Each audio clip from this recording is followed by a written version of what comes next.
Tanya khabar mereka. Cek bacaan Quran mereka. Sebelum kita nak cek, kita kena belajarlah. Bekalkan diri kita ini dengan ilmu dahulu. Barulah kita boleh didik dan juga ajar anak-anak kita. Tengok anak kita ambil wuduk macam mana. Tengok macam mana anak kita salat. Cek bacaan Al-Fatihahnya. Ini yang asas-asas.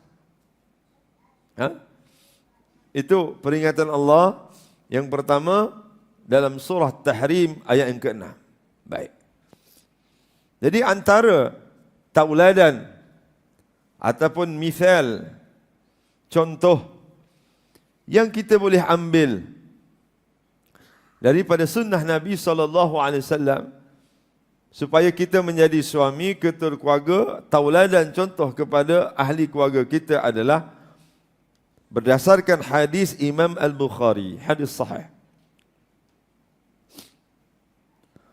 Al-Aswad radhiyallahu an qala sa'altu Aisyah radhiyallahu anha ma kana an-nabiy sallallahu alaihi wasallam yasna'u fi baitihi qalat kana yakunu fi mihnati ahlihi ta'ni khidmata ahlihi fa idza hadaratus salah kharaja ila salah. Lengkap ni. Contoh. Daripada Al-Aswad berkata,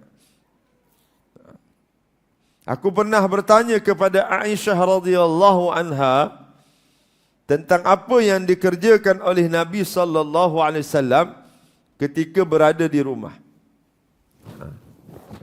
Dia tanya Aisyah radhiyallahu anha, bagaimana Nabi SAW ketika berada di rumah? Maka Aisyah menjawab. Ni tuan-tuan. Ni nak jadi suri tauladan ni, suami yang contoh. Kata Aisyah radhiyallahu anha, baginda sallallahu alaihi wasallam selalu membantu ahli keluarganya. Ni Nabi tunjukkan contoh. Bantu ahli keluarganya. Jangan asyik mengarah je. Tahu ada je, jangan. Nabi ni manusia paling baik yang diiktiraf oleh Allah Subhanahu wa taala. Ikutlah sunnah ini. Hakislah sikap-sikap kita nak suruh je. Kita ni pun kena bantu ahli keluarga kita. Kata Aisyah radhiyallahu anha, baginda sallallahu alaihi wasallam membantu keluarganya.